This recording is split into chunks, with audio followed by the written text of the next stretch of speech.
ईदृशं तन्नाम astronomy astrology उभयमपि गणितं फलितं च उभयमपि सम्पृक्तमेव सम्प्रवृद्धम् अस्माभिर्दृश्यते।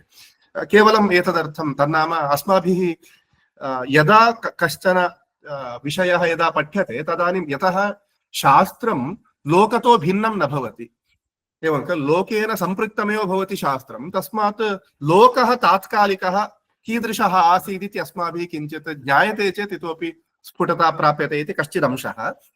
द्वितीयः अंशः, यद्यपि अत्र विवक्षितः विषयस्तावत् अथवा प्रस्तोतुं प्रवृत्तो विषयस्तावत् भारतीयगणितज्योतिषयोः वैश्विकी प्रसृतिरिति, किञ्च अयम् अंशः अन्येषु अपि विषयेषु अस्माभिः स्वीकर्तुं शक्यः। तच्च अहम् उत्तरत्र कथयामि यत् विशिष्य सप्तमे शतके अथवा अष्टमे शतके, सप्तमशतकस्य उत्तरार्धे अष्टमशतकस्य पूर्वार्धे च 8th, 7th and 8th centuries, तस्मिन् काले भारतस्य बहवः ग्रन्थाः, न केवलं ज्योतिषे, आयुर्वेद विषयकाः ग्रन्थाः एवं फिलासफी दर्शनविषयकाः विभिन्नाः ग्रन्थाः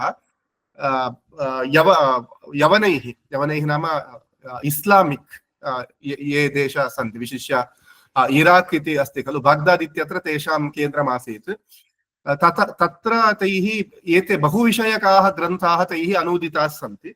भवतु नाम तदुत्तरत्र कथयामि। एवञ्च इदं यत् अस्माभिः अद्य चर्च्यते एतत् न केवलं ज्योतिषिकाणाम् उपकारकम्, इदं च अन्येषामपि तत् प्रयोजनाय कल्पते इत्यपि अंशः अस्माभिः मनसि कर्तव्यः। अस्तु, इदानीम् एतत् किञ्चिदिव मनसि तन्नाम जगतः अथवा विश्वचित्रं किञ्चित् मनसि भवतु इति अहम् एतदर्थम् इदं स्थापितवान् अस्मि। भारतवर्षं तु अस्माभिर्ज्ञातमेव, भारतवर्षं तावत् अधुनातनं पाकिस्तानम् अफ्गानिस्तानं च सम्भूय भारतवर्षम् अत्यन्तं विस्तृतमासीत्। एवञ्च भारतस्य ज्ञानम् अथवा भारतस्य ज्ञानं परम्परा च पूर्वतः पश्चिमतश्च उभयत्रापि प्रसृतम् अस्माभिर्दृश्यते। अत्र पूर्वतः अत्र भवन्तः द्रष्टुमर्हन्ति चैना इत्यस्ति, प्रसिद्धमेव। पुनश्च अत्र वयं सौत् ईस्ट् एशियन् कण्ट्रीस् इति वदामः, विशिष्य इण्डोनेशिया, थाईलैंड इत्यादिकाः देशाः, तत्रापि भारतस्य प्रभावः अस्माभिर्द्रष्टुं शक्यते, तदपि उत्तरत्र कथयिष्यामि। एवञ्च अत्र पाकिस्तानम् अफ्गानिस्तानं संवृत्तम्, अत्र इरान् इत्यस्ति खलु, तत्र पूर्वं ज़ोरोएस्ट्रियन्स् इति वयं तावत् पर्शियन् भाषा इति वदामः, ततः पूर्वं तावत् तत्र अवेस्टन् इति, तत्रापि वयम् इदं वेदसदृशं वाङ्मयं द्रष्टुं शक्नुमः। पुनश्च तस्मिन् प्रान्ते तावत् अस्माकम् असुर इति यदस्ति तत्र तेषां रूपम् अहुर इत्यासीत्, तादृशाः अंशाः अपि अस्माभिर्द्रष्टुं शक्याः, यत् इरान् इत्यत्र तादृशी काचित् सभ्यता आसीत्। तेषां भारतस्य च अत्यन्तं सम्पर्कोऽपि आसीत्, सोऽपि अस्माभिर्द्रष्टुं शक्यः। तथा च इरान् इराक् इत्येतत् प्रसिद्धमेव। इराक् इरान् इत्यनयोः तावत् इदमपि मनसि क्रियतां यत् इस्लाम् इति यत् यन्मतं वर्तते तच्च सप्तमात् शतकात् पश्चात् सम्प्रवृद्धम्, 634 640 एतत् काले तस्य उत्पत्तिः संवृत्ता। ततः पूर्वं येषु देशेषु येषु प्रान्तेषु काश्चन सभ्यताः आसन्, यथा इरान् इति मया यदुक्तं, तत्र ज़ोरोएस्ट्रियन्स् आसन्, ते तावत् पश्चात् इस्लां मतं प्रति तन्नाम प्रवेशिताः, बलात् प्रवेशिताः। तादृशमपि अस्माभिः किञ्चित् मनसि कर्तव्यं। तत्र एते भागाः ये सन्ति, पुनश्च इरान् इराक् इति उक्तमेव, सौदी अरेबिया इति, तथा च ईजिप्ट् इत्यादिषु ईजिप्शियन् सिविलैजेशन् किञ्चित् आसीत्। एवञ्च ग्रीक् इत्यपि तथैव अस्मिन् प्रान्ते दृश्यते। तथा च तस्मिन् काले ग्रीक्, बेबिलोनियन्, ईजिप्शियन् एताः सभ्यताः आसन्। पुनश्च यूरोप् मध्ये रोमन्स् ये आसन्, तेषां तावत् ज्ञानेषु मिलिटरी पवर् सम्यक् आसीत्, परन्तु ज्ञानशाखासु न तथा तेषां तथा भूतानि चिन्तनानि अस्माभिः द्रष्टुं न शक्यन्ते। तद्विषयेपि भवन्तः पठितुं शक्नुवन्ति। सी.के. राजु इत्याख्येन the tale of two calendars इति किञ्चित् लिखितमस्ति, यद् वयम् इदानीम् उपयुञ्ज्महे कैलेंडर् इति, पुनश्च भारतीयं कैलेंडर्, उभयोः तुलना कृता कुत्र अधिकं वैज्ञानिकत्वमस्ति इत्यपि तैः चर्चितमस्ति। तद्भवतु नाम। रोमन्स् यदा प्रायेण तत् कान्स्टन्टिनोपल् इत्यस्य काले, तन्नाम यत् सामान्यशकस्य तृतीयशतके ते यदा इदं क्रिश्चियानिटी इत्येतत् स्वीकृतवन्तः, तदानीं यूरोप् क्रिश्चियानिटीं प्रति प्रविष्टा, ईसाई मतं प्रति प्रविष्टा यूरोप् कार्त्स्येन। तदनन्तरं सप्तमे शतके यदा इस्लां सम्प्रवृद्धं, तदनन्तरं क्रिश्चियानिटी इस्लाम् इत्यनयोर्मध्ये, यथा टर्की इति अस्ति खलु अत्र, तत्र इतस्ततः सर्वत्रापि भवति, सर्वदापि भवति स्म। कदाचित् इस्लां, कदाचित् क्रिश्चियानिटी, तन्नाम बलं प्राबल्यं तथा भवति स्म। एतत् सर्वं किञ्चित् भवन्तः मनसि कर्तुं शक्नुवन्ति। ईजिप्ट् अपि तथैव। इदानीम् अत्र लिबिया इत्यस्ति खलु, इदं तावत् लिबिया इति 1950 तः अनन्तरमेव तत् पृथक् अस्तित्वं प्रापत्। ततः प्राक् ईजिप्ट् इत्यस्यैव भागः आसीत्। सोपि तेपि केचन अंशाः मनसि कर्तव्याः। पुनश्च अत्र भवतु नाम, सद्यः एतावत् अस्माकं बुद्धौ निधातुं पर्याप्तम्। इदानीम् अग्रे गच्छेम। भारतस्य एवं विभिन्नानां सभ्यतानां च परस्परं सम्बन्धः, तन्नाम आदानप्रदानं, न केवलं प्रदानम्, एतत् तन्नाम कश्चन विनिमयः कदा प्रभृति संवृत्तः इति किञ्चित् यदि पश्येम, तन्नाम यत्र एविडेन्सेस् लभ्यन्ते तादृशान् अंशान् यदि पश्येम, तत्र प्रथमतस्तावत् इदं मेसोपोटामियन् सिविलैजेशन्, तैः साकं सम्बन्धः अपि अस्माभिः द्रष्टुं शक्यते। यतः इण्डस् अथवा सिन्धु सरस्वती सभ्यता अस्ति खलु, तत्रत्याः मुद्राः मेसोपोटामिया इत्यत्रापि प्राप्ताः सन्ति। पुनश्च भारतस्य तेषां जनानां च मध्ये एतेषु अंशेषु, काटन् वा भवतु अथवा वैडूर्यं वा भवतु, एतेषु अंशेषु परस्परं विनिमयः आसीदिति काश्चन तत्र दृष्टान्ताः उपलभ्यन्ते। ईजिप्ट् इत्यनेन साकमपि तथैव सम्बन्धः। एतत् रफ्लि अहं वदन्नस्मि। कदा प्रभृति एतादृशानां सम्बन्धानाम् इदानीमपि साक्ष्याणि उपलभ्यन्ते इति एतत् मया दर्शयितुमत्र इष्टं।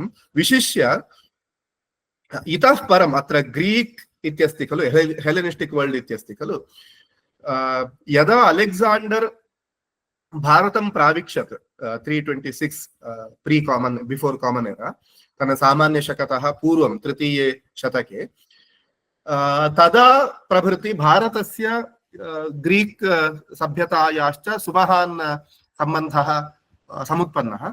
यथा मया प्रागुक्तं, न केवलं ज्योतिषविषये, अत्र भवन्तः द्रष्टुं शक्नुवन्ति यत् ग्रीको बुद्धिस्ट् आर्ट् इत्यपि भवन्तः द्रष्टुं शक्नुवन्ति, अथवा तस्य कालस्य दार्शनिकाः अंशाः, भारतीय अंशाः ग्रीक् प्रति गताः। अतः तेष्वपि अंशेषु ये छात्राः तावत् वेदान्तं शास्त्रान्त दर्शनान्तरं वा पठन्ति, तेषाम् अमी अपि अंशाः अत्यन्तम् उपकारकाः स्युः। विशिष्य बौद्ध ग्रन्थाः तत्र महोदय स्लाइड् परिवर्तनं न भवति। ओहो, एवम् एवम् एवं। धन्यवादः आचार्य, धन्यवादः।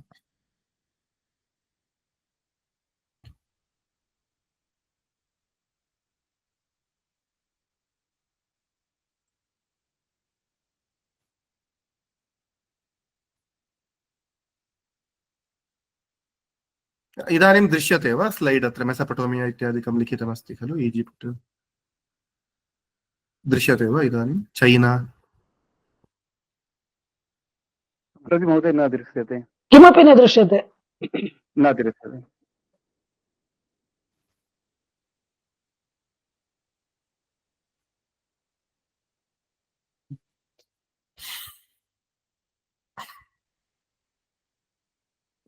यदि अत्र प्रेषयन्ति चेत् इतः कर्तुं शक्यते। हा हा अस्तु अस्तु, अहम् एतेभ्यः प्रेषितवान् अस्मि इदानीं प्रायः। एवम् एवं। हा एवं, सर्वणे महाभागेभ्यः प्रेषितवान् अस्मि। अहम् अत्र यतिष्ये, यदि पुनरेकवारं यतिष्ये, यदि न शक्यते तर्हि भवन्तः प्रस्तुवन्तु। इदानीं दृश्यते भवतः स्क्रीन् गतं। अधुना दृश्यते वा? चैना इत्यस्ति। गतं पुनः गतम्। आयोजकेभ्यः विज्ञापनमस्ति, सर्वेषां पीपीटी ग्रुप् मध्ये ददातु, आन्लैन् मध्ये वयं स्मः, अतः एव। तर्हि भवन्तः ततः एव इदं कर्तुं शक्नुवन्ति वा? हाँ, यदि भवितुम् अर्हति तर्हि प्रेषयामः, चिन्ता नास्ति।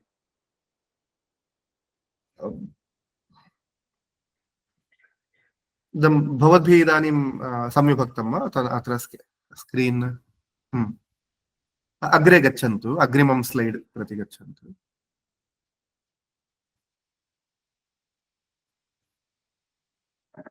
महोदय, यदि पुनः पुनः स्टॉप शेरिंग क्रियते तर्हि न आगच्छति अत्र। यदि एकवारं शेरिंग भवति तर्हि भवितुम् अर्हति। चिन्ता नास्ति, इतः कुर्मः। हा हा, भवन्तः एव कुर्वन्ति वा? अत्र मया पुनः यत्नः कृतः। ततः कुर्मः। पुनरेकवारं यतिष्ये, पुनरेकवारं द्रक्ष्यामि। एवम्। अधुना दृश्यते वा एतत्? हा, साक्षात् विंडो मध्ये यदि भवन्तः गमिष्यन्ति चेत् वरं भवति। हा, दृश्यते खलु इदानीं? दृश्यते खलु? चैना दृश्यते। चैना 200 यदि अधः क्रियते चेत् या पीडीएफ अस्ति खलु, अधः क्रियते चेत् हा, एवम् एवम्। अस्तु अस्तु, कृपया कथयन्तु, यदि स्लैड् अग्रे न गच्छति इति स्थितिरस्ति चेत् कथयन्तु कृपया। अस्तु, प्रति तु अग्रे न गच्छति, स्थिरमस्ति। एवं वा? उधर से शेयर कर रहे हैं, हो गया, इधर से कर रहे हैं, इतः कुर्वन्ति एते, चिन्ता नास्ति, भवन्तः यदि व्याख्यानं दीयते। हा, एवं, चिन्ता नास्ति।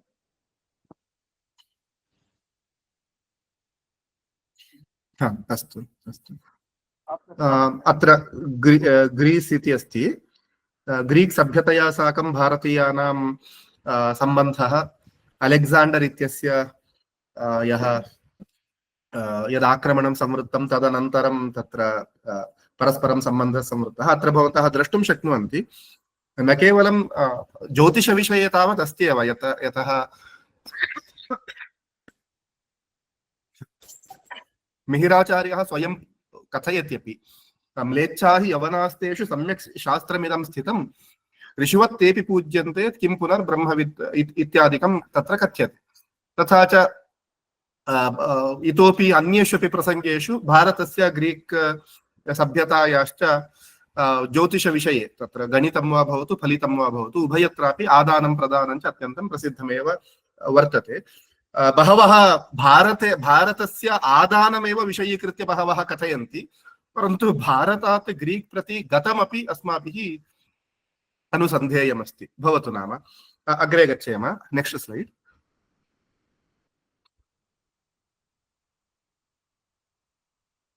नेक्स्ट् स्लैड् प्रति गच्छन्तु कृपया।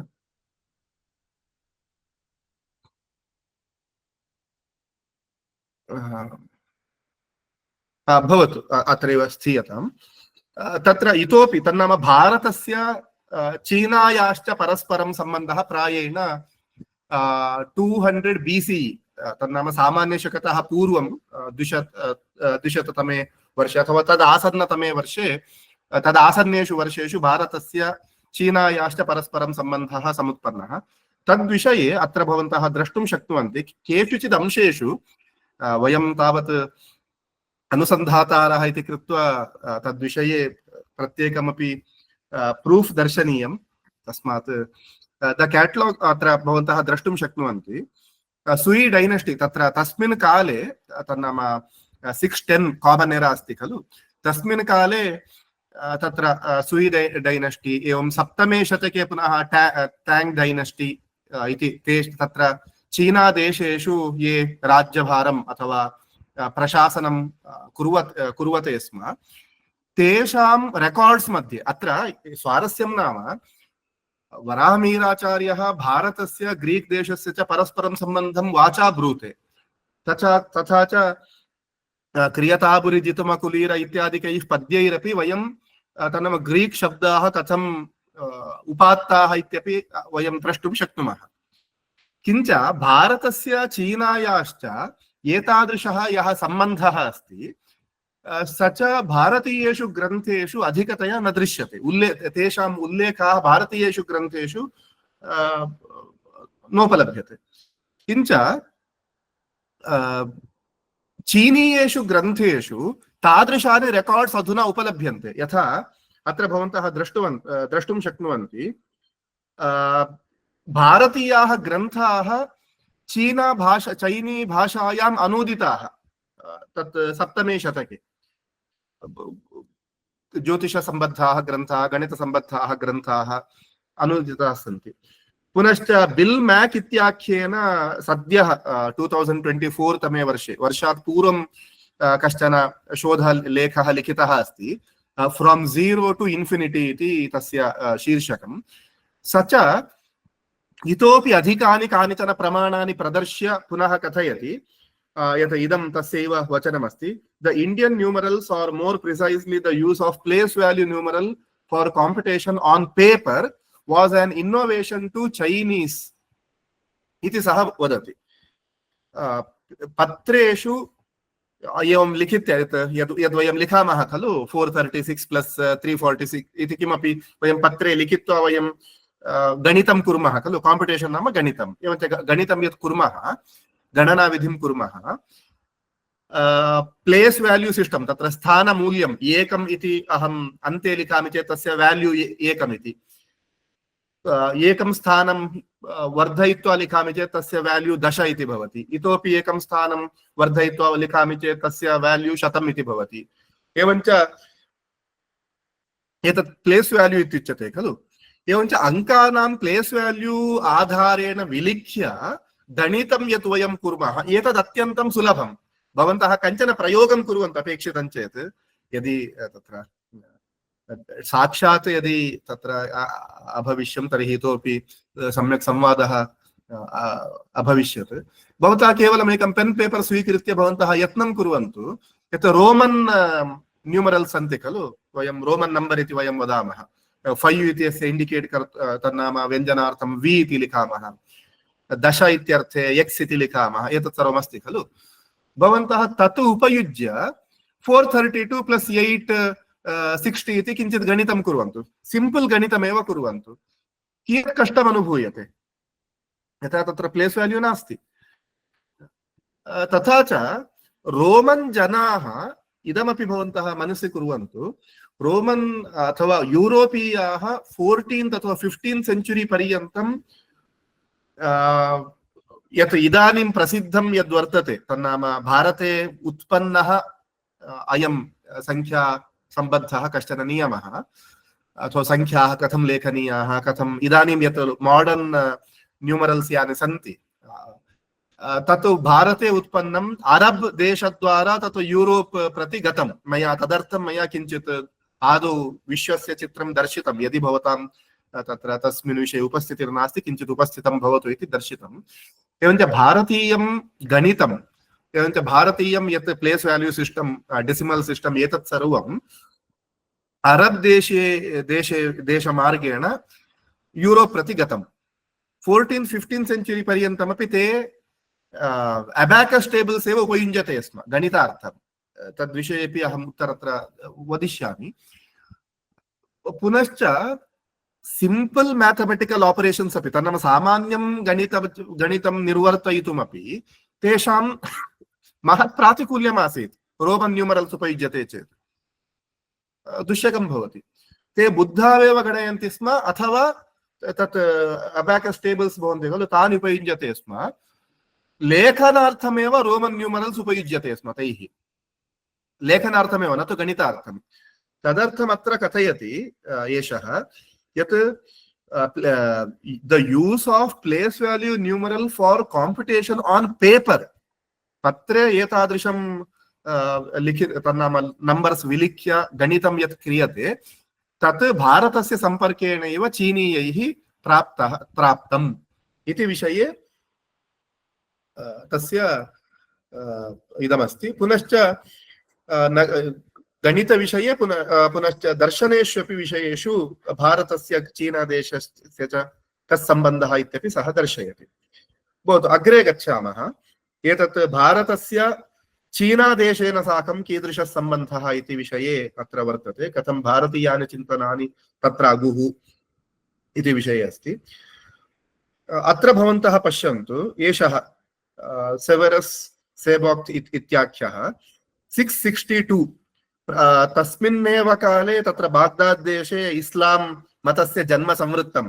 ततः किञ्चित् दशकद्वयात् पूर्वम् अथवा एक दशकद्वयात् पूर्वं सः ब्रवीति, the science of the Indians including their subtle discoveries in astronomy, discoveries that are more ingenious than those of Greek and Babylonians, and of their valuable methods of calculation which surpass description.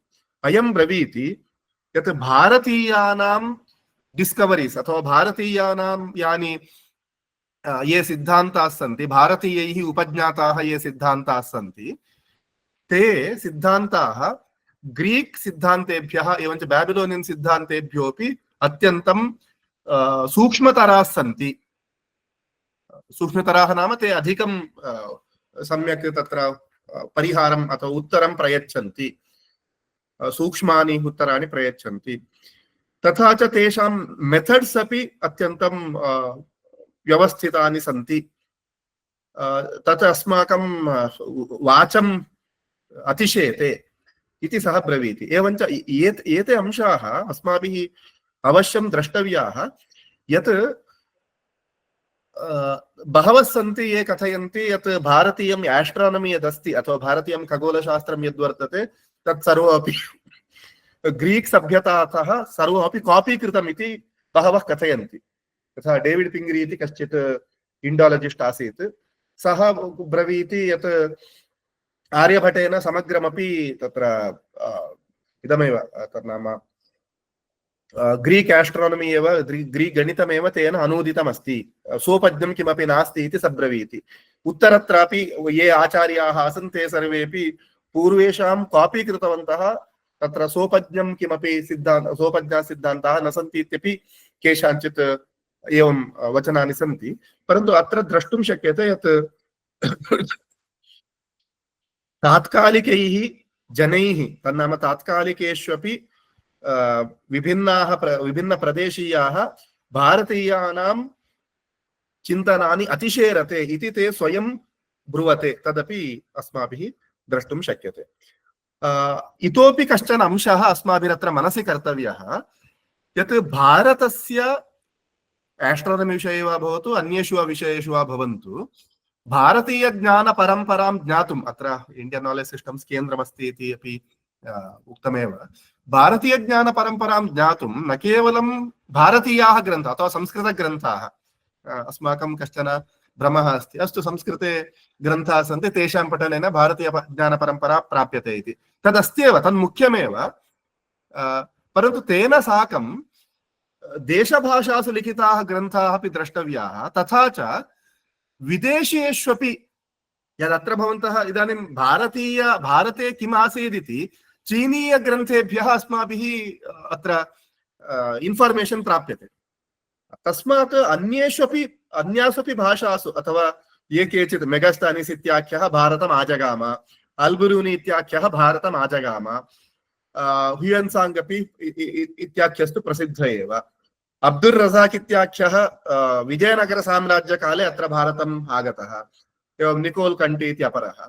एवं एतेषां लेखनैरपि अस्माभिः भारतीय ज्ञान परंपराः प्राप्तुं शक्याः, ताः अपि अस्माभिः अवलोकनीयाः। केचन छात्राः तरं शोधविषयं चेतुम् अस्तु एतस्य समीक्षात्मकम् अध्ययनं तस्य समीक्षात्मकम् अध्ययनम् इति कुर्वते। आल्बिरून् इत्याख्यस्य तद्विषये संशोधनं जातमेव अस्ति, परन्तु संस्कृतक्षेत्रे तद्विषये तन्नाम आल्बिरून् इत्याख्येन भारतीयज्योतिषविषये किं लिखितमिति संस्कृतक्षेत्रे संस्कृतेन केनापि न लिखितं वर्तते। कोऽपि कश्चन छात्रः तत्र प्रयत्तुं शक्नुयात्। अतः एतेषु अपि अथवा चीनीय रेकार्ड्स् यानि सन्ति तत्र भारतीयगणितविषये भारतीय नम्बर् सिस्टम् विषये किं लिखितमस्ति इति सङ्ग्रहं कृत्वा कश्चित् इदं कर्तुम् अर्हति। भवतु नाम केवलं तन्नाम एताभिरपि दृष्टिभिः अस्माभिः चिन्तनं कर्तव्यम् इत्युक्त्वा अग्रे गच्छेम। Next slide.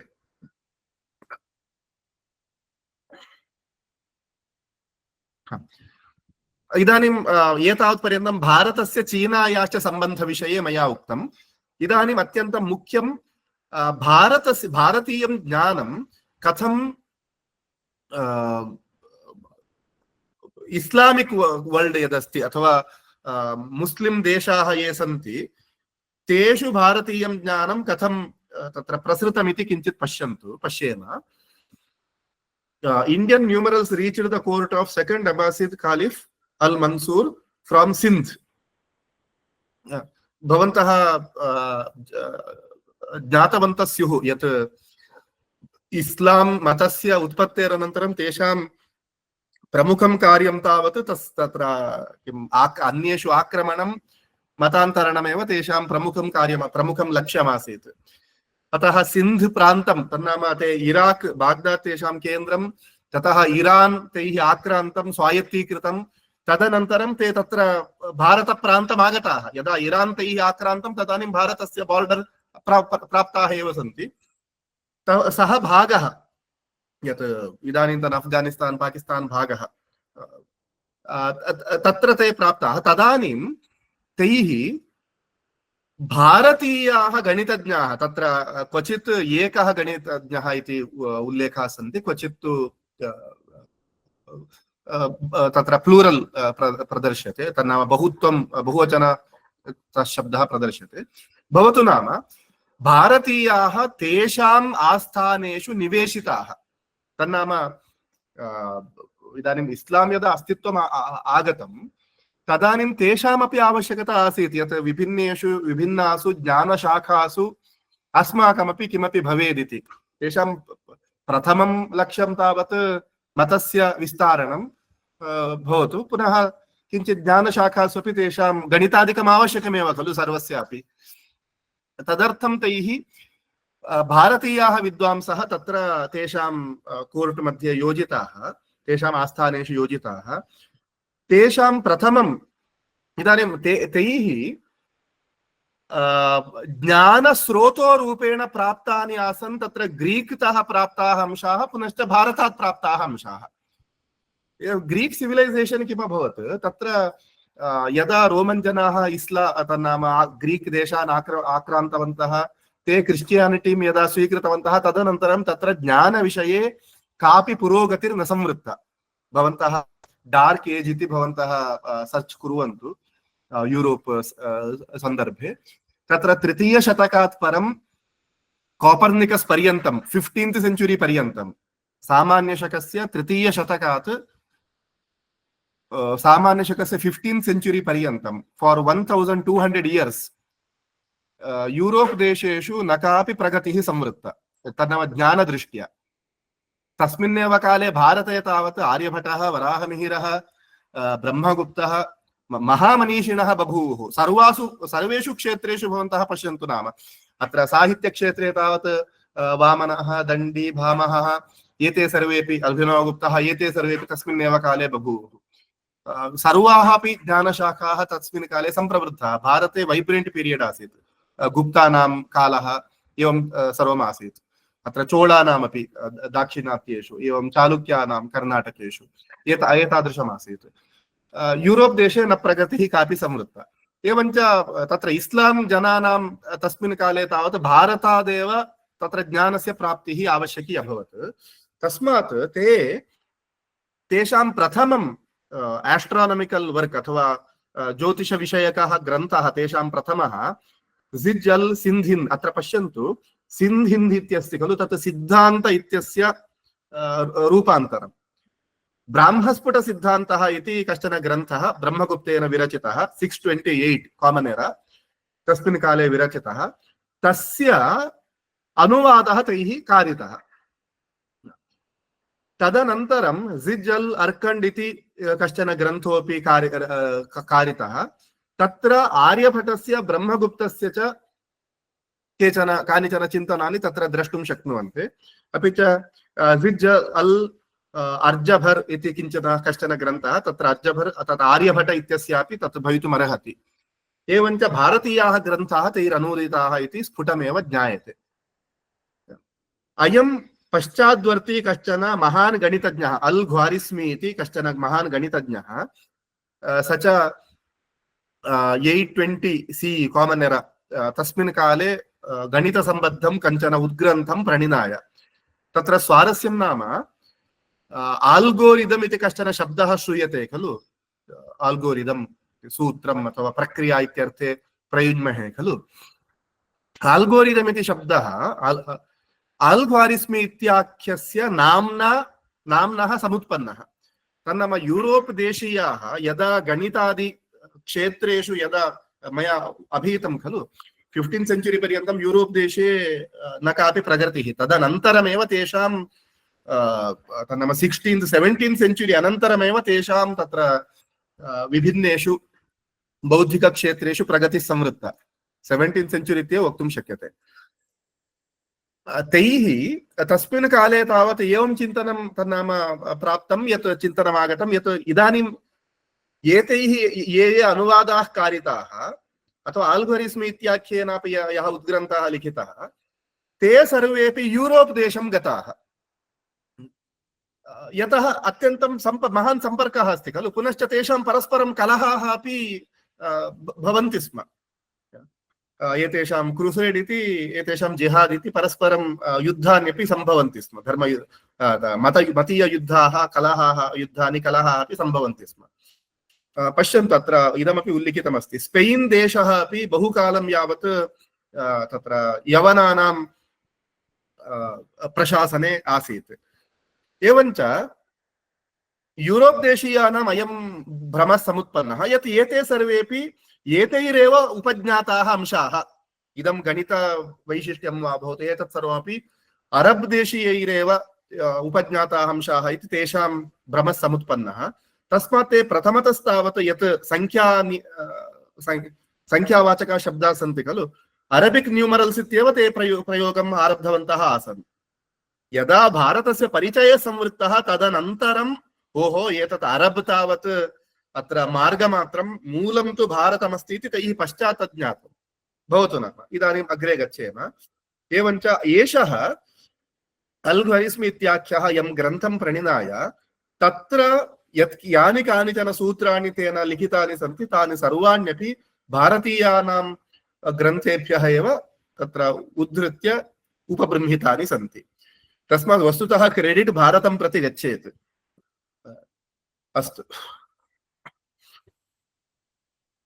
अयं फिबोनाची इत्याख्योऽपि फिबोनाची सीरीस् इति अत्यन्तं प्रसिद्धमस्ति मया अत्र सोर्स् अपि लिखितमस्ति जोसेफ् इत्याख्यस्य पुनश्च जोसेफ् जेवर्गीस् इत्याख्यस्य इदमपि अस्ति द क्रेस्ट ऑफ पीकॉक इति कश्चन ग्रन्थोऽपि अस्ति तत्रापि सः non European roots of mathematics इति तस्य तन्नाम यूरोप् भिन्नेषु देशेषु गणितस्य मूलानि कथं प्राप्तुं शक्यन्ते इति विषये विस्तरेण तेन लिखितमस्ति एवञ्च दत्ता सिंह इत्येताभ्याम् अपि हिंदू मैथमेटिक्स विषये हिस्ट्री इति किञ्चित् विस्तृतं लिखितं वर्तते एतेषु ग्रन्थेषु भवन्तः एतान् विषयान् भवन्तः प्राप्तुं शक्ष्यन्ति अस्तु अल्लादीन् सले मोहम्मद इत्याख्यस्यापि इदं शोधपत्रमस्ति तत्रापि एते अंशाः उल्लिखिताः सन्ति तन्नाम न केवलं भारतीयैः समग्रेण विश्वेन इदम् अभ्युपेतमस्ति एतदर्थं मया दर्शितम् अस्तु अग्रे गच्छेम नेक्स्ट स्लाइड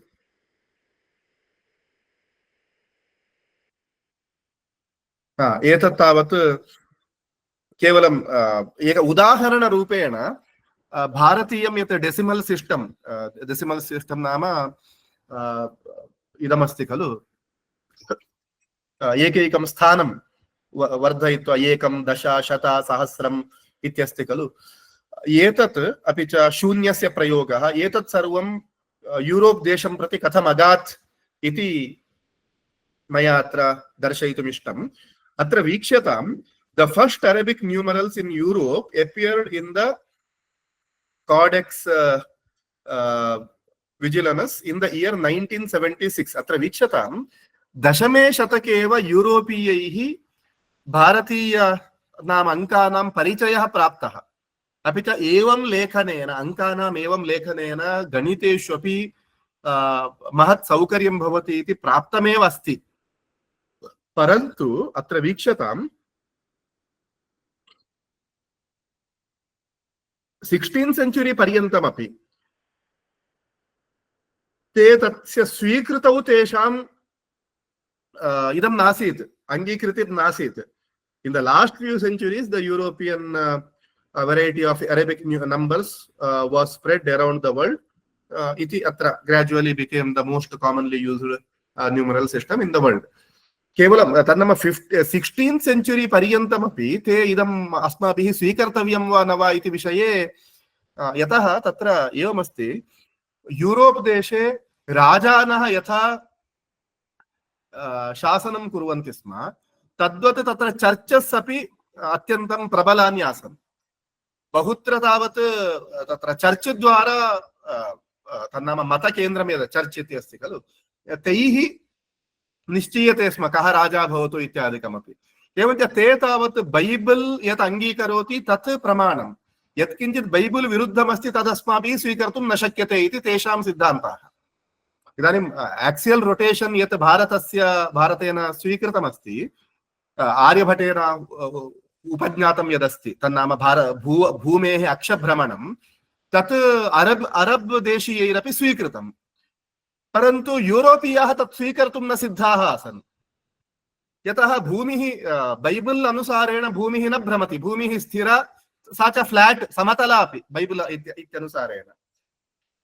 अतः कॉपर्निकस् इत्याख्यः यदा तावत् भूमेः परिभ्रमणं यदा सः उज्जुघोष अथवा यदा सः उपस्थापयामास ते न सिद्धाः आसन् तत् स्वीकर्तुं। तत्पश्चादपि गेलिलियो यदा अब्रवीत् चर्च गेलिलियोम् आहूय भवता तन्नाम भूभ्रमणवादः यः भवता इदानीम् उच्यमानः अस्ति सः प्रतिस्वीकर्तव्यः, न भूमिः न भ्रमति सूर्यः एव भ्रमति इति भवता वक्तव्यमिति आदेशं कृतवन्तः। गेलिलियो इत्यस्य तावत् इदं कृतं तन्नाम सः गृहबन्धनमपि कारितं तस्य। तदनन्तरं 17th सेञ्चुरी अनन्तरमेव ते एतेषु विषयेषु ओपन् अभवन्, तन्नाम विज्ञानं स्वीकर्तुं ते सिद्धाः अभवन्। भारते तु तादृशी स्थितिः कदापि नासीत्। तन्नाम अस्माकं मतग्रन्थस्य विरोधः अस्ति, वयं न स्वीकुर्मः इति तु कदापि स्थितिर्नासीत्। भवतु नाम, परन्तु बिस्नेस् प्रपञ्चः अस्ति खलु, वाणिज्यप्रपञ्चः। इदानीं वणिजां तावत् व्यवहारः सुष्ठु निर्वर्तेत, तेषां तदेव प्रमुखं लक्ष्यं व्यवहारप्रपञ्चस्य। तस्मात् ते किं कृतवन्तः, ते अरबिक् न्यूमरल्स् स्वीकृतवन्तः। गणितं तेन सुकरं भवति खलु। नो चेत् इदानीं नेक्स्ट् स्लैड् गच्छन्तु कृपया, नेक्स्ट् स्लैड्।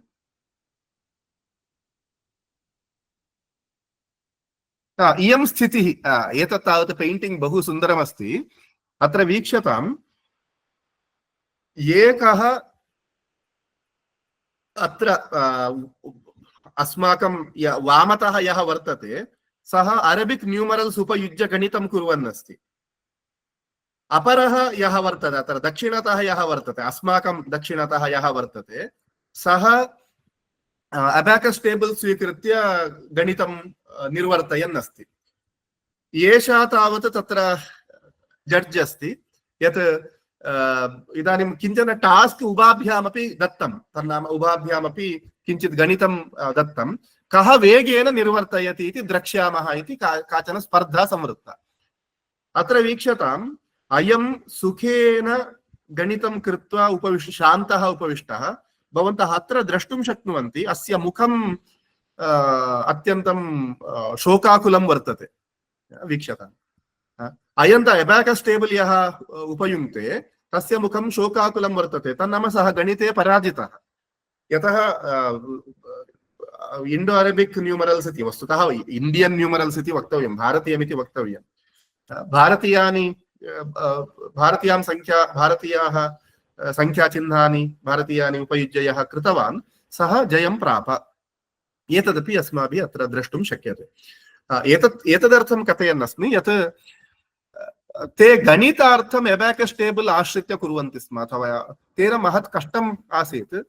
वाणिज्यप्रपञ्चः एतत् सर्वं बहु शीघ्रं स्व्यकरोत्। इदानीमपि तथैव खलु, सर्वकारः कः भवेत् इति वाणिज्यप्रपञ्चः निश्चिनोति, अथवा प्रशासनं कस्य भवेत् इति गवर्नमेंट किं भवेत् इति वाणिज्यप्रपञ्चः, बिजनेस वर्ल्ड निश्चिनोति।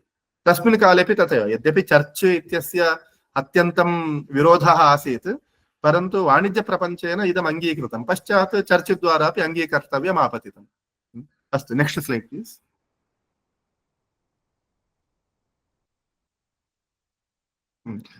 इतोपि काश्चन कथाः अत्र मया संदृग्धाः सन्ति। एतत् किं प्लॉफ्कर् इत्याख्य विदुष्या वा मैथमेटिक्स् इन् इंडिया इति कश्चन ग्रन्थः लिखितः अस्ति।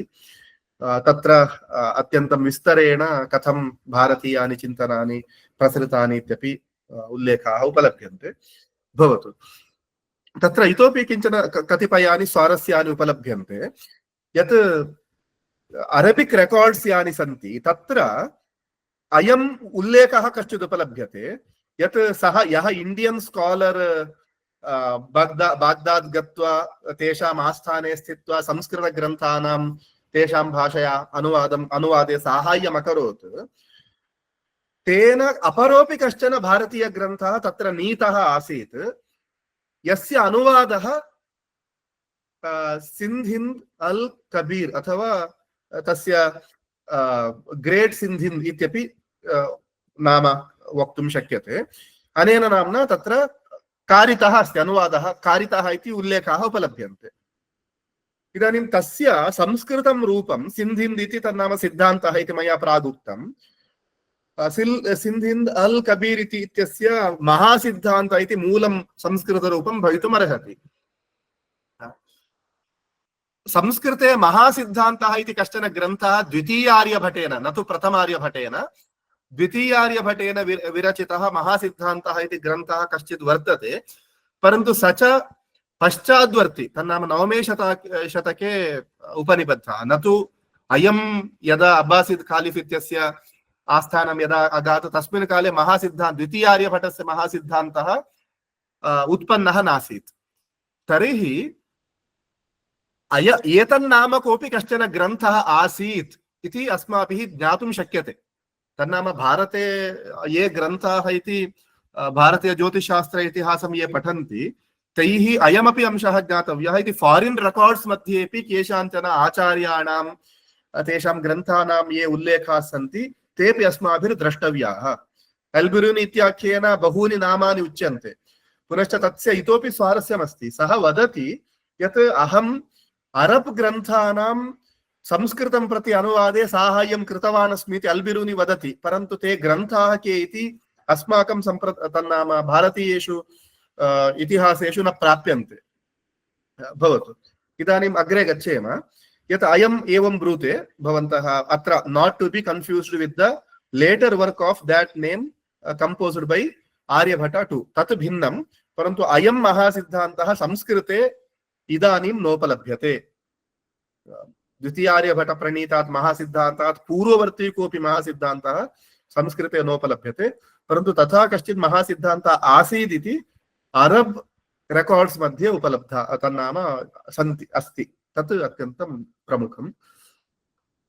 इदानीम् इतोपि केचन शब्दाः भारतीयाः कथम् अरब देशान् गताः इति किञ्चित् पश्यन्तु। गणितं प्रति अरिथमेटिक्स् गणितमस्ति खलु, अथवा तानि संख्याः याः सन्ति तेषां कृते तैः घुबार् न्यूमरल्स् इति तैः शब्दः प्रयुज्यते, अथवा आङ्ग्लीक्रियते चेत् डस्ट् न्यूमरल्स् इति वक्तव्यं। तन्नाम घुबार् इत्यस्य धूलि इत्यर्थः। ते घुबार् न्यूमरल्स् अथवा घुबार् इति शब्दं प्रयुज्यते। आङ्ग्लीकृते क्रियते चेत् डस्ट् न्यूमरल्स् इति तस्य अनुवादः कर्तव्यः। अङ्कानाम् अथवा सङ्ख्यानां डस्ट् न्यूमरल्स् इत्यस्य कोऽर्थः? किमर्थम् एषः शब्दः आगतः इति चेत् पाटीगणितमित्यस्ति खलु, अरिथमेटिक्स् इति यद्वयं कथयामः, तदर्थे पाटीगणितमिति शब्दः प्रायेण श्रीधराचार्याद् अनन्तरं, तन्नाम पाटीगणितमित्येव नाम्ना तेन ग्रन्थः कृतः। ब्रह्मस्फुटसिद्धान्ते पाटीगणितमिति शब्दः नोपलभ्यते, तत्र धूलीकर्म इति शब्दः उपलभ्यते। पाटीगणितमिति शब्दः प्रायेण श्रीधराचार्याद् अनन्तरमेव प्रसिद्धः संवृत्तः। अरिथमेटिक्स् इत्यर्थे पाटीगणितमिति शब्दः श्रीधराचार्याद् अनन्तरं सम्प्रवृत्तः। यत् भारतात् यत्किञ्चित् अरब् देशान् प्रति अगात् प्रथम काले, तन्नाम 7th अथवा 8th सेञ्चुरी काले, तस्मिन् काले भारते अरिथमेटिक्स् इत्यर्थे धूलीकर्म इति शब्दः प्रसृतः आसीत् इति प्रतिभाति। यथा ब्रह्मगुप्तः तं शब्दं प्रयुङ्क्ते, तस्मात् तस्य अनुवादरूपेण घुबार् इति शब्दः तैः प्रयुक्तः स्यात्। अतः अस्माभिरपि भारतीयेषु शब्देषु अपि किञ्चित् इतिहासः अस्माभिः द्रष्टव्यः। कः शब्दः कस्मिन् काले प्रवृत्तिपथम् आगतः, ततः पूर्वं तस्मिन् अर्थे कः शब्दः आसीत्। अस्तु, इतोपि सिफ्र इति अरब् शब्दः अस्ति, 0 इत्यर्थे। स च संस्कृतस्य शून्य शब्दात् उत्पन्नः, सिफर् इति वा, तदेव पश्चात् 0 इति यूरोपियन् भाषासु प्रसिद्धः अभवत्। भवन्तः द्रष्टुं शून्य सिफर् 0 भवन्तः ध्वनिसाम्यं भवन्तः द्रष्टुं शक्नुवन्ति। तथा च अग्रिमा कथा इतोपि रमणीया अस्ति। इदानीं सैन् इति शब्दः प्रयुज्यते आङ्ग्लभाषायाम्। आर् सैन् इति कश्चन शब्दोऽपि प्रयुज्यते। यत् ज्या भवति खलु, तन्नाम भवद्भिः ज्या इति शब्दः श्रुतः स्यात्, सैन् इति शब्दोऽपि श्रुतः स्यात्। यत् द्वयोः, तन्नाम वृत्तस्य द्वयोः परिधिबिन्दोः मध्ये या सरलरेखा क्रियते, तदर्थे तस्य अर्धम् आर् सैन् इति प्रयुज्यते ज्योतिष ग्रन्थ, तन्नाम एस्ट्रोनमि इत्यत्र। भारतीयः शब्दः ज्या इत्यासीत्। किमर्थं ज्या इति शब्दः प्रयुज्यते? इदानीं भवन्तः तत्, अत्र मया चित्रं न योजितं, भवन्तः चित्रं मनसि कुर्वन्तु। परिधेः अंशः, परिधेः भागः, तन्नाम परिधेः द्वयोर्बिन्दोर्मध्ये ऋज्वीरेखा ज्या इति उच्यते। वक्रीभूतं यत् परिधिभागः, वक्रीभूतः परिधिभागः यः वर्तते, सः धनुः इति शब्देन उच्यते।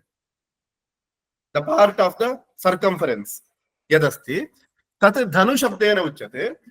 तयोर्बिन्दोर्मध्ये ऋज्वीरेखा ज्या शब्देन उच्यते। किमर्थम् एतौ शब्दौ आगतौ इति चेत्, धनुः प्रसिद्धमस्ति खलु, धनुर्बाणः इति। तत्र धनुः एवं वक्ररेखारूपेण भवति, तयोर्मध्ये काचित् शिञ्जिनी भवति खलु, रज्जुः बध्यते खलु, यत्र बाणस्य सन्धानं क्रियते। यत्र या रज्जुर्बध्यते तदर्थे मौर्वी ज्या शिञ्जिनी गुणाः, एते 4 शब्दाः ज्योतिषग्रन्थेषु प्रयुक्ताः। मौर्वी ज्या शिञ्जिनी गुणः, एते 4 शब्दाः प्रयुक्ताः। एवञ्च तदर्थे ज्या शब्दः आधिक्येन प्रयुज्यते। ज्योतिषिकाणां तावत् ज्या, अर्धज्या, ज्योत्पत्ति इत्यादिकाः अत्यन्तं किं चिरपरिचिताः शब्दाः भवतु। इदानीम् अत्र ज्या अर्थे सैन् इति शब्दः कथं प्रयुक्तः इति जिज्ञासायाम् अत्र स्वारस्यं नाम, भारतीयः यः ज्या शब्दः अस्ति तदर्थे जीवा इति शब्दोऽपि प्रयुज्यते। जीवा इति शब्दोऽपि भारतीयैः आचार्यैः प्रयुक्तः दृश्यते। जीवा शब्दम् अरब् एस्ट्रोनमर्स् सन्ति खलु, ते जैब् इति ते लिखितवन्तः। अत्र जीवा इत्यस्ति, उभयोरभेदः, ते जैब् अथवा जाब् इति लिखितवन्तः।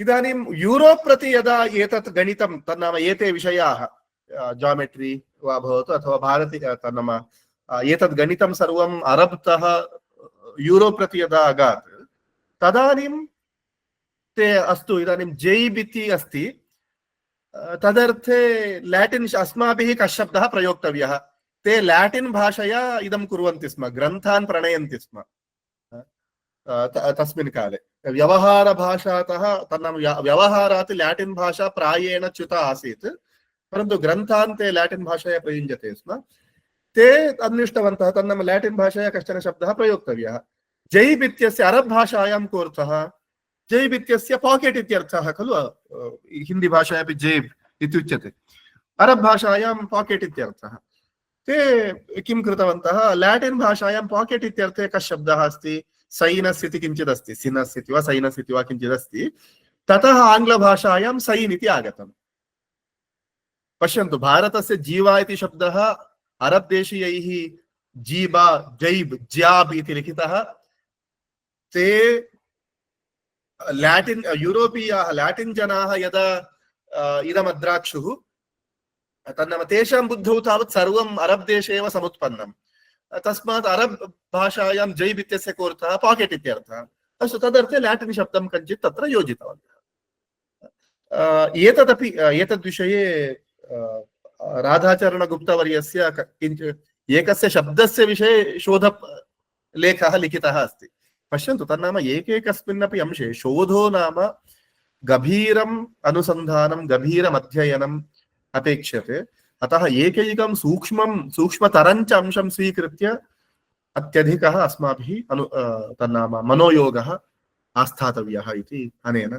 ज्ञातं भवति अस्तु इदम् आल्बिरूनि इत्यस्य इदं किञ्चन अत्र स्वारस्यं नाम सः वदति त्रैराशिकम् इत्यस्ति खलु पञ्चभिः 50 रूप्यकैः अथवा 50 रूप्यकैः 10 दाडिमफलानि लभ्यन्ते चेत् 100 रूप्यकैः किम् इति वयं यत् कुर्मः त्रैराशिकम् इत्युच्यते द रूल् आफ् 3 त्रयः अंशाः ज्ञाताः चतुर्थं ज्ञातव्यम् इति पश्यन्तु अल्बिरूनि इत्याख्यः सः गज्नी महमूद् सः यः भारतं प्रति आचक्राम तेन साकम् अल्बिरूनि इत्याख्योऽपि आगतः सः भारतीय ज्योतिषविषये बहु लिखति स्वीय ग्रन्थे तन्नाम अहं भारते किं किम् अद्राक्षं तत्सर्वमपि अहं लिखन् अस्मि इति सः वदति दे नाम इंडियन्स भारतीयाः draw for that purpose two intersecting lines नाम परस्परं संपर्कं प्राप्नुवति द्वे रेखे इत्यर्थः सः एतद् वदति तन्नाम कथं लेखनीयं भारते तत्र गणितं रूल् आफ् 3 कथं निर्वर्त्यते स्म इति सः तत् विवृणोति अनेन एतद् ज्ञायते यत् अल्बिरूनि यदा भारतमागतः तावत्पर्यन्तमपि अरब् देशीयाः रूल् आफ् 3 न जानन्ति स्म इति दे इति वदति खलु इतः पश्चात् तेन तत् स्वीकृतं तत्र प्रसारितम् इत्यपि ज्ञायते अस्तु अत्र इतोपि तत्र अस्ति अत्र पश्यन्तु यथा मया उक्तम् अत्र बहु सुन्दरमस्ति they draw for that purpose two intersecting lines which have प्राक्तनं प्रति गच्छेम प्राक्तनं स्लैड् प्रीवियस् स्लैड् अत्र पश्यन्तु and they say if 5 are for 15 then 3 are for how much यन्मया उक्तं 50 रूप्यकैः 10 दाडिमफलानि लभ्यन्ते चेत् 100 रूप्यकैः किम् then they move the 15 to the empty place and multiply it by the number above it तत् कथं यत् अत्रत्यं तत्र विलिख्य तन्नाम वामतः विद्यमानं दक्षिणतः विलिख्य तत्र तैः गुणनं क्रियते इति तत्सर्वम् अत्र प्रक्रिया अत्यन्तं सुन्दरं सन्दृप्ता भवतु नाम इदानीम् अग्रे गच्छन्तु समयः अवसितश्चेत् कथयन्तु इतः कियन्तं समयं ग्रहीतुं शक्नोमि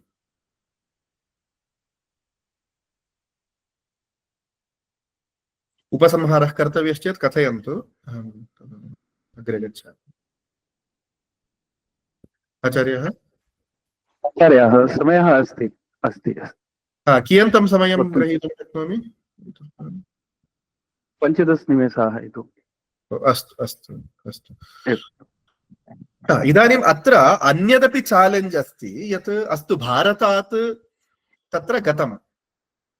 इदानीं भारते एते अंशाः आसन् इति वक्तव्यं खलु। कदा प्रभृति आसन् तन्नाम प्लेस् वाल्यू इति वा भवतु अथवा जीरो शून्यमिति शब्दस्तु प्रयुक्तः बहवः कालादस्ति, परन्तु शून्यमिति संख्यारूपेण शून्यस्य ग्रहणम् एतेषु विषयेषु भारते कदा प्रभृति एतत् आसीत् अस्ति।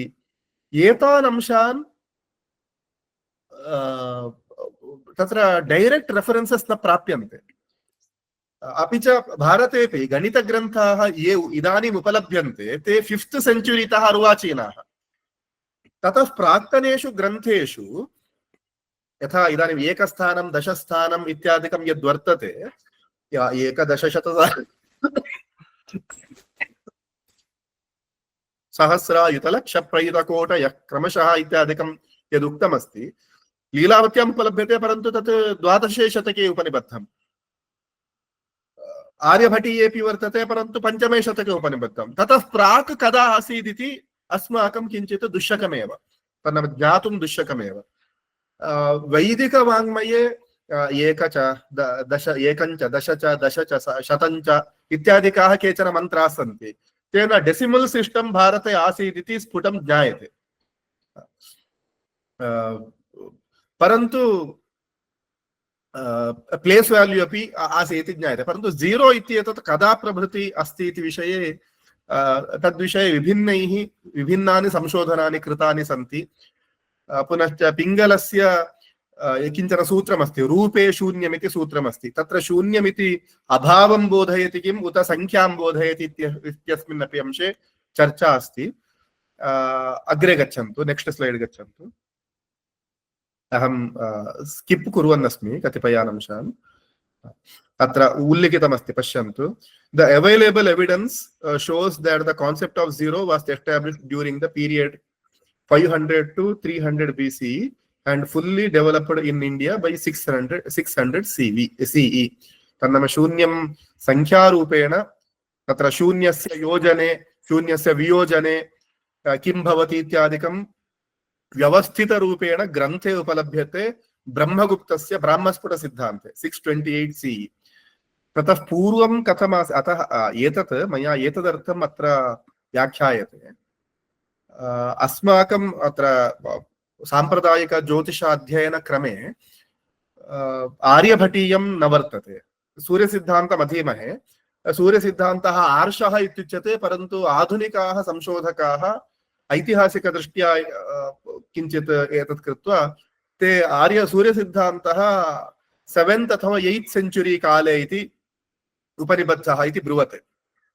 एवञ्च तत् रेफ्यूट् कर्तुं किञ्चित् तद्विषये विभिन्नानाम् आचार्याणां तत्र चर्चा सन्ति एव। तत् आधुनिकानां संशोधकानामपि चर्चा ऊर्जिता अस्ति। तद्भवतु नाम इतः तन्नाम आर्यभटात् पूर्वं येषां डेट् निश्चितमस्ति तेषु ग्रन्थेषु अस्माभिः तत्र गणितग्रन्थाः नोपलभ्यन्ते। तन्नाम गणितार्थमेव उपनिबद्धाः ग्रन्थाः नोपलभ्यन्ते, गणितं वा ज्योतिषं वा भवतु। तर्हि अस्माभिः परन्तु इदानीं शुल्बसूत्रेषु गणितं वर्तते, पिङ्गलस्य छन्दशास्त्रे गणितं वर्तते, परन्तु ज्योतिषछात्राः वयं न अधीमहे। स्वल्प अध्यापनपद्धतौ अपि न वर्तते, वयमपि स्वेच्छया न अधीमहे। तस्मात् हेतोः गणितस्य इतिहासं यदा चिन्तयामः अथवा ज्योतिषस्य इतिहासं यदा चिन्तयामः तर्हि वैदिकवाङ्मयं समारभ्य आर्यभटपर्यन्तं तदनन्तरं प्रोग्रेस् कथं संवृत्तम् इत्यस्मिन् विषये तु सम्यक् ग्रन्थाः उपलभ्याः सन्ति, तद्विषयकाः एव ग्रन्थाः सन्ति। परन्तु तस्मिन् काले गणितस्य ज्योतिषस्य च उपबृंहणं कथं संवृत्तमिति ज्ञातव्यं चेत् अस्माभिः शुल्बसूत्राणि अध्येतव्यानि, वैदिकवाङ्मयम् अध्येतव्यं। यथा कृत्तिकानक्षत्रं प्राच्याः दिशः न च्यवते इति कश्चन एतदर्थकः कश्चिन् मन्त्रः अस्ति। तत् स्वीकृत्य अस्माभिः किमपि एस्ट्रोनमिकल् ऑब्जर्वेशन् कीदृशमासीदिति, ऑब्जर्वेशन् एस्ट्रोनमि कथमासीदिति वयं किञ्चित् चिन्तयितुं शक्नुमः। तद्विषये प्रायेण साम्प्रदायिक अध्ययन पद्धतौ व्यवसायः न क्रियते तस्मात् तया दृष्ट्यापि अस्माकम् अध्ययनम् आवश्यकम् इति एतदर्थं मया तन्नाम विभिन्नेभ्यः स्रोतोभ्यः अस्माभिः सङ्ग्रहः कर्तव्यः एतत् प्रसङ्गे नेक्स्ट् स्लैड् प्लीस्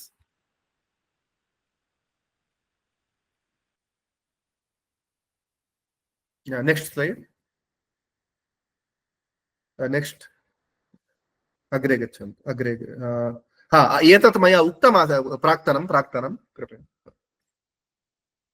एतत् मया उक्तमासीत् पश्यन्तु 397 928 एतयोः योगः कर्तव्यः कथं लेखनीयं रोमन् न्यूमरल्स् उपयुज्य वयं दीर्घसङ्ख्याः लेखितुमेव न शक्नुमः तन्नाम यूरोप् संख्याविषये गणितविषये कियत् दुर्बलमासीत् इति ज्ञापनार्थम् एतत् सर्वम् अस्माभिः ज्ञातव्यं तदर्थम् अस्तु उपबृंहणं कुर्वन् अस्मि अग्रे गच्छामः नेक्स्ट् स्लैड्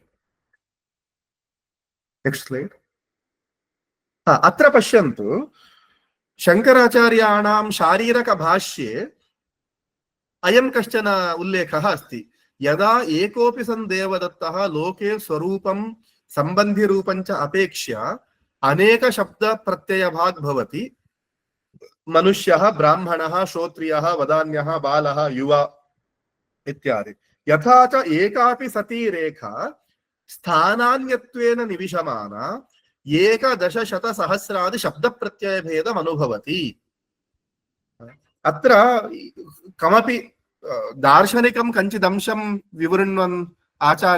विवृण्वन्तः आचार्याः गणितम् उपोद्बलकत्वेन अत्र निवेशयन्ति अत्र कथयन्ति यत् यथा काचित् रेखा नाम तत्र 1 इति लेखितुम् इदं क्रियते खलु रेखा एकस्थाने स्थापिता चेत् एकम् इत्यर्थः 10 स्थाने स्थापिता चेत् 10 इत्यर्थः 100 स्थाने स्थापिता चेत् 100 इत्यर्थः तद्वत् मनुष्योऽपि तत्र सम्बन्धिरूपं च अपेक्ष्य अनेक शब्दप्रत्ययभाग् भवति तद्वत् आत्मनः अपि उपाधिभेदेन इत्यादिकं तत्र उच्यते भवतु नाम केवलं तन्नाम विभिन्नेभ्यः स्रोतोभ्यः ज्योतिषसम्बद्धानाम् अंशानां कथं सङ्ग्रहः कर्तव्यः इति विषये भवतु अग्रे गच्छेम अतः किमपि संशोधनम् अस्माभिः एकग्रन्थ नियतं न कर्तव्यम् इत्यंशे इदमस्ति अस्तु अत्र दत्ता एंड सिंह प्रीवियस् वन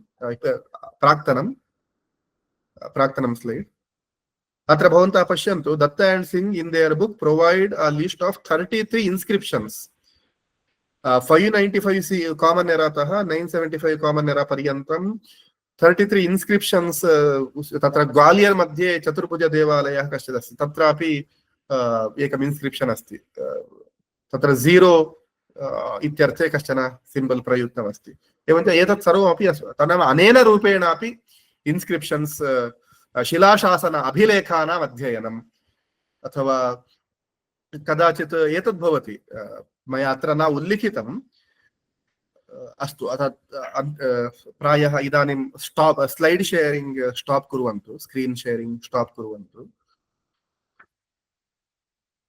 अत्र मया न उल्लिखितं किञ्च इदानीं भारतीयाः समुद्रमार्गेण विभिन्नान् देशान् गच्छन्ति स्म एवं खलु समुद्रमार्गेण इंडोनेशिया इदानीन्तनम् इंडोनेशिया ब्रह्मदेशः बर्मा थाईलैंड इत्येतान् देशान् समुद्रमार्गेण गच्छन्ति स्म तत्र देवालयाः अपि सन्ति खलु भारतीयाः देवालयाः अपि तेषु देशेषु वर्तन्ते एवञ्च समुद्रमार्गेण गन्तव्यं चेत् दिक् कथं ज्ञायते इदानीं तमिळ् भाषायां कश्चन शब्दः अस्ति रापलगे इति तैः एकं पलगे इत्यस्य तस्य फलकम् इत्यर्थः तत्र फलकं ते एवम् उत्तराभिमुखं तत्र नक्षत्रं दृष्ट्वा उत्तराभिमुखं ते स्थापयन्ति स्म तत्र तैः एकैकं रन्ध्रं क्रियते स्म तन्नाम तत्र अस्मिन् रन्ध्रे ध्रुवनक्षत्रं दृष्टं चेत् एतावन्तः अक्षांशाः तन्नाम ते समुद्रमार्गेण गच्छन्ति स्म गमनानन्तरम् अहं कुत्र अस्मि मया किम् इतः परं वामतः गन्तव्यं दक्षिणतः गन्तव्यं किमपि ज्ञातव्यं खलु।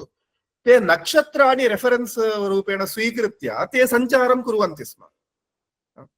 अस्तु एतत् स्टाप् कुर्वन्तु, स्लैड् स्टाप् कुर्वन्तु। मया स्लैड् सम्बद्धाः अंशाः मया समाप्ताः, अग्रिमम् अहं श्वः कथयिष्यामि। अतः इदानीं तादृशानि नाविगेशनल् प्राक्टिसस् इति उच्यन्ते खलु, तन्नाम समुद्रयानिनः तैः एतादृशाः व्यवस्थाः परिकल्प्यन्ते स्म। यत् मया किञ्चन फलकं मया गृह्यते, फलके अस्मिन् रन्ध्रे यदि इदं नक्षत्रं दृश्यते तर्हि अत्र यत्र अहम् आगतः अस्मि अत्र 15 डिग्री अक्षांशाः इति तया धिया ते इदं कृतवन्तः सन्ति। तदपि ज्योतिषस्यैव विषयः। क्वचित् इन्स्क्रिप्शन्स् मध्ये ग्रहणस्य उल्लेखाः सन्ति, सोऽपि ज्योतिषस्यैव विषयः। अतः ज्योतिषस्य ग्रन्थमात्रं न विषयः, एतेपि अंशाः अस्माभिः विषयत्वेन स्वीकर्तव्याः।